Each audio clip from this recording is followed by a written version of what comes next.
चलिए देखिए, आज आप लोग को सिखाएंगे गुणनखंड ज्ञात करने के लिए। क्या सिखाएंगे? जो बच्चे सीखे हुए हैं वो भी शांति बनाए रखेंगे और जो नहीं सीखे हैं वो भी शांति बनाए रखेंगे और ध्यान से आप लोग सीखने का कोशिश करेंगे। ठीक है, चलिए देखते हैं। हमारे पास सवाल है 3x² + 7x + 2। तो गुणनखंड ज्ञात करने के लिए क्या करना होता है? मध्य पद को जो है हमको तोड़ना होता है। किस पद को? ये हुआ पहला पद, ये हुआ तीसरा पद, ये हुआ मध्य पद। इसी को बोलते हैं मध्य। समझे कि नहीं समझे? ये कौन सा पद है? मध्य पद है। और ये मध्य पद को कैसे हल करना है ये भी आप लोग को पता होना चाहिए। समझ में आया कि नहीं आया? मध्य पद को कैसे तोड़ना है ये भी आपको पता होना चाहिए। मध्य पद तो आप लोग जान गए कौन है। मध्य पद मतलब होता है बीच वाला पद। मध्य पद मीन्स क्या होता है? बीच वाला पद होता है। यहाँ बीच में कितना है? 7x है। कितना है बीच में? 7x। सबसे पहले देखिए x² का गुणांक कितना है? 3। और अचर पद कितना है? 2 है। अचर पद कितना है? 3 को और 2 को गुना कर दो, प्लस से बैठिए। 3 गुना 2 कितना हो गया? कितना हो गया? एक बात ध्यान रहना चाहिए, यदि x² में इधर कुछ भी संख्या नहीं है तो कुछ भी नहीं रहता है तो 1 रहता है गुणांक में। क्या रहता है? तब यहाँ पर हम लोग 2 को किसके साथ गुना करते? 1 के साथ गुना करते। 3 दूनी कितना हुआ? 6 हो गया। अब देखिए इस 6 क्या करेंगे? गुणनखंड। क्या करेंगे? द्वितीया, यानी 2 × 3 ये आ जाएगा 6।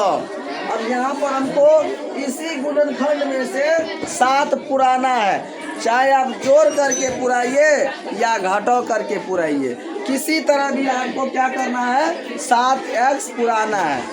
यदि हम लोग इसको क्या करेंगे? 3 दूना 6। इस गुणनखंड को 6 के लिए हम लोग क्या लिख सकते हैं? 2 × 3 × 1 लिखने से कोई हर्जा है? एक तो हर एक संख्या में गुना है कि नहीं? गुना में 1 भी हम लोग लिख सकते हैं। 3 दूना 6 × 1 कितना हो जाएगा? 7 हो जाएगा। अब इसी संख्या में से हमको क्या लेना है? 3 दूना 6 लेना है। एक को क्या लेना है? 1 लेना है। 6 और 1 को जोड़ देना है। कितना हो जाएगा? 7 हो जाएगा। लेकिन उसके साथ x लगाना पड़ेगा। ये शुरू वाला पद और बाद वाला पद को सेम लिखना है। ठीक है, चलिए 3x²।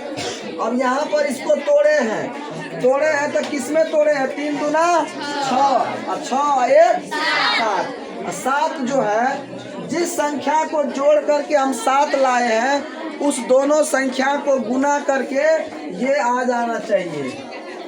समझे कि नहीं समझे? समझ में आ रहा है? यदि हम लोग करेंगे 6x प्लस में कितना करेंगे? x, क्योंकि 7x में लाना है। 1 के लिए हम लोग x लिखे और 6 के लिए क्या लिखे? 6x लिखे। समझ में आ रहा है? 6x 1x कितना x हो गया? 7x हुआ। और 6x को गुना करिएगा तो 6x² होगा। और 6x² मिल जाता है। ये 6 और x², 6x² हो गया ना। मतलब इस दोनों को गुना कर देना है, इस दोनों को। तो 3x² गुना 2 कितना हो जाएगा? 6x² होगा। और इस दोनों को जोड़ करके 7x आना चाहिए। इसी दोनों गुना करके कितना आना चाहिए? बढ़िया से ध्यान देना पड़ेगा, यही चीज समझना है। जिस संख्या को जोड़ करके आप पिछला संख्या पुराएंगे ना, उस दोनों को गुना करके ये गुणांक मिलना चाहिए। समझे कि नहीं समझे? तो देख रहे हैं 6x + 7, 6x 1x कितना हो जा रहा है? 6x 7x हो जा रहा है। इस दोनों गुना करते हैं, मतलब 6x को गुना करेंगे x को तो कितना हो जाएगा? 6x² होगा। 6x² होगा। तो ये दोनों मिल गया कि नहीं मिल गया? बराबर। बढ़िया समझिए, 6x को गुना करिएगा 6x स्क्वायर होगा, और 6x को जोड़िएगा तो 7x होगा, और ये 6x 1x कहाँ से लाए, इसको गुणनखंड करके। समझ में नहीं आया? तो यहाँ पर हो जाएगा 3 दूना 6, और 6 में 1 जोड़ देंगे कितना हो जाएगा 7। इतना कर लिए तब बुझिए हमारा सवाल अब बन गया।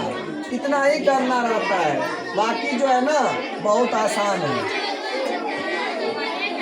अब इस दोनों, अच्छा प्लस में 2 भी लिखना है, इस दोनों में कोई एक संख्या कॉमन ले लीजिए, इस दोनों में कोई एक संख्या कॉमन ले लीजिए।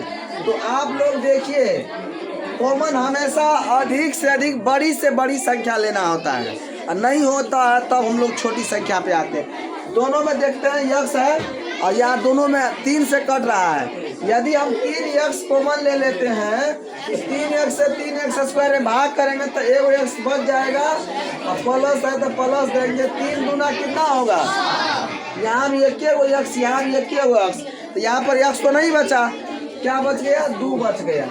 यहाँ पर कितना है x प्लस 2।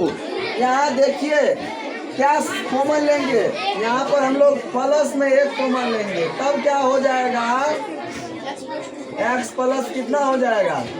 ध्यान रहे गुणनखंड में ये दोनों जो है कॉमन लिया हुआ जो पद है वो समान होना चाहिए। यदि ये समान नहीं है तो आपका गुणनखंड क्या है, गलत है, कहीं न कहीं आप मिस्टेक किए हुए हैं।